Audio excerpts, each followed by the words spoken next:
Magandang umaga mula sa Pag-asa Weather Forecasting Center. Ito ng ating update sa magiging tayo ng panahon sa susunod na 24 oras.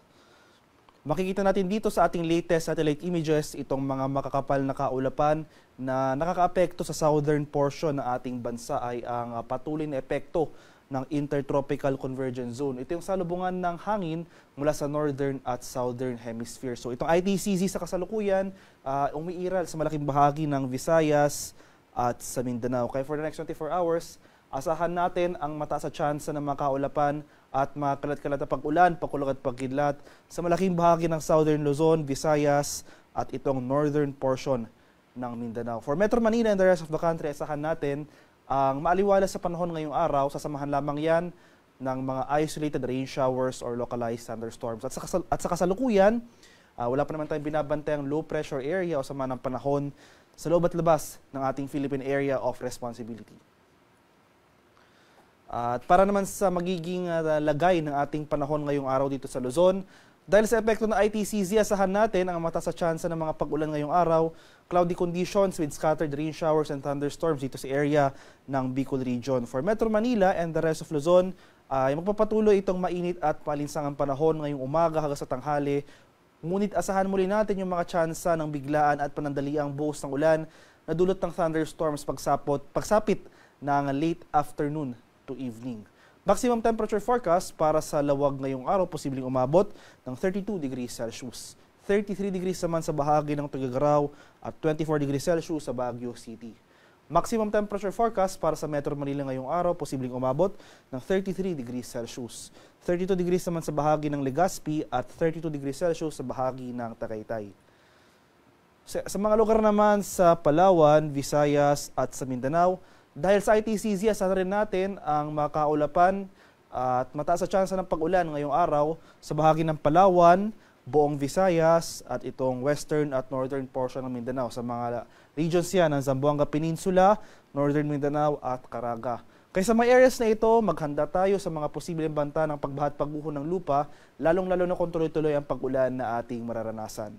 For the rest of Mindanao, itong southern portion ng Mindanao, ay maliwalas sa panahon na ating inaasahan ngayong araw pero may mga early morning thunderstorms nga tayong naitala dito sa area ng Davao Region. So panandalian lamang yung mga pag-ulan na ito. Inaasahan natin na for the remainder of the day, mas magiging maliwalas na ating panahon. Posible muli yung mga biglaan at panandaliang buhos ng ulan pagsapit ng late afternoon to evening. Maximum temperature forecast para sa Calayan Islands at Puerto Princesa ngayong araw posibleng umabot ng 33 degrees Celsius. 32 degrees naman sa areas ng Iloilo at Cebu at 31 degrees Celsius sa bahagi ng Tacloban.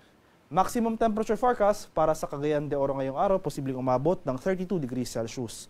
32 degrees naman sa bahagi ng Davao at 33 degrees Celsius sa area ng Zamboanga. Sa kalagayan naman ating karagatan sa kasalukuyan, walang nakataas na gale warning sa anumang baybay na ating kapuluan. Iba yung pag-iingat pa rin sa ating mga kababayan na maglalayag, especially dito sa northern at central seaboards dito sa northern at central Luzon, sa mga seaboards ng northern at central Luzon, dahil posible pa rin tayo makaranas dyan ng moderate to strong sea conditions, ito yung mga katamtaman hanggang sa maalong karagatan.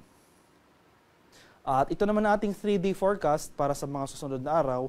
So hanggang bukas, inaasahan pa rin natin ang mataas na tsansa ng mga kaulapan at pag-ulan na dala ng ITCZ sa areas ng Bicol Region at buong Visayas. Pero sa area ng Mindanao ay mababawasan yung mga pag-ulan na ito, especially dito sa area ng Northern Mindanao.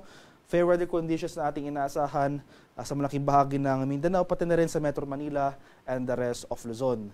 At mas mababawasan pa yung mga pag-ulan pagsapit ng Lunes hanggang sa Martes, October 7 to 8. Iiral pa rin ang ITCZ sa malaking bahagi ng Visayas at Mindanao, pero mababawasan yung mga pag-ulan, so fair weather conditions na ating inaasahan sa malaking bahagi ng ating bansa. Gayunpaman, posible pa rin yung mga pulupulong pag-ulan na may pagkulog at pagkidlat na dulot ng thunderstorms, especially nangyayari yan sa hapon hanggang sa gabi. At ang haring araw dito sa Kaminilaan ay sisikat mamayang 5:46 ng umaga at lulubog naman mamaya sa ganap na 5:43 ng hapon.